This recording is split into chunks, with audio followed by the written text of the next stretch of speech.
अस्सलामुअलैकुम दोस्तों, मैं लेकर आया हूँ मौलाना तारिक जमील का बयान।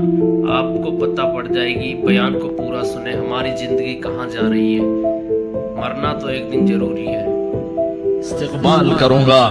कोई नाराज, मैं किसी से नाराज हो जाऊं, वो मुझे मनाने आए तो मैं उसका इस्तिक़बाल करूंगा या मुंह मोड़ के बैठूंगा और उसे सलवातें सुनाऊंगा, जली कटी सुनाऊंगा। मेरा रब कहता है लयारी का जो मुझे राजी करने आता है, मैं आगे बढ़ के उसका इस्तिक़बाल करता हूं। मैं कहता हूं आजा मेरा बंदा, मैं तो कब से तेरे इंतजार में था कि कब तौबा करेगा और मैं माफ करूंगा, कब तौबा करेगा और मैं माफ करूंगा।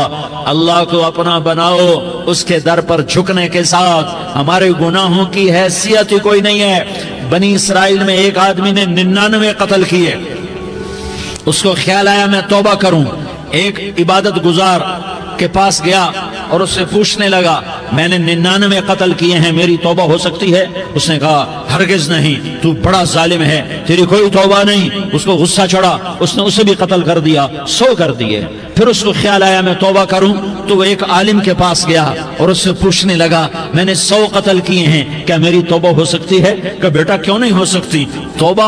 हाय हाय हाय हाय हाय। मेरा रब एक मिसाल देता है, कहता मेरा बंदा तो इतने गुनाह कर कि जमीन को भर दे, इस खला को भर दे, चांद तारों सितारों को भर दे, इतने गुनाह कर कि आसमान की छत को लगा दे, जमीन से उठा और आसमान की छत को लगा दे। इतने गुनाह करने के बाद सिर्फ एक दफा कह दे या अल्लाह माफी दे दे, तो मैं सारे ही माफ करूंगा, सारे माफ करूंगा, वला उबाली, और मुझे कोई परवाह नहीं होगी। उन्होंने कहा बेटा गुनाहों की माफी तो यकीनन है, लेकिन तौबा का होना जरूरी है। तेरी तौबा पक्की होने के लिए ये माहौल छोड़ना जरूरी है। तो ये बस्ती छोड़ के उस बस्ती में चला जा, वहां नेक लोग रहते हैं, उनकी सोबत में तू रहेगा तो तेरी तौबा पक्की हो जाएगी। उसने कहा मेरी माफी हो जाए, मेरी माफी हो जाए, मैं हर काम करने को तैयार हूँ। बोरिया बिस्तर उठाया, जो तबलीग वाले कहते हैं घर छोड़ो, लियारी छोड़ो, बिस्तर उठाओ और चिल्ले के लिए निकलो, 4 महीने के लिए निकलो कि अपनी तौबा को पक्का करो, वरना माहौल की गंदगी फिर आदमी को गिरा देती है, फिर गिरा देती है, फिर गिरा देती है। वो निकला, रास्ते में मौत आई।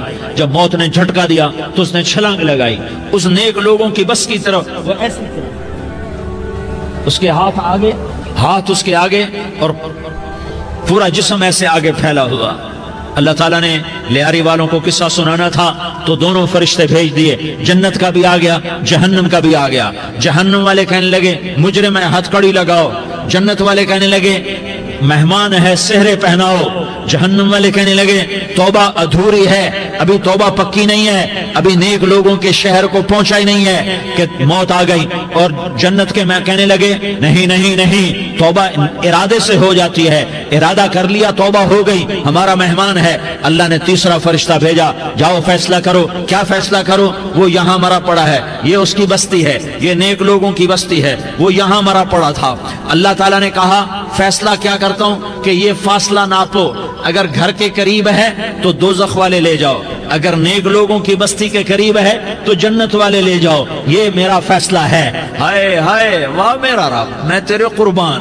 हुआ क्या था? वो घर के करीब था और नेक लोगों की बस्ती से दूर था। जब नापने लगे तो अल्लाह ताला ने इधर वाली जमीन से कहा जो नेक लोगों की बस्ती की तरफ से थी, अल्लाह ताला ने उस जमीन से कहा सुकड़ जा, और जो घर वाली जमीन थी उसको कहा फैल जा।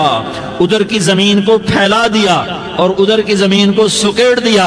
जब नापा गया तो वो नेक लोगों की बस्ती के करीब हुआ। अल्लाह ने कहा ले जाओ जन्नत में, हमने माफ कर दिया। और ये तो बनु इसराइल का आदमी है, हम तो मोहम्मद मुस्तफा सल्लल्लाहु अलैहि वसल्लम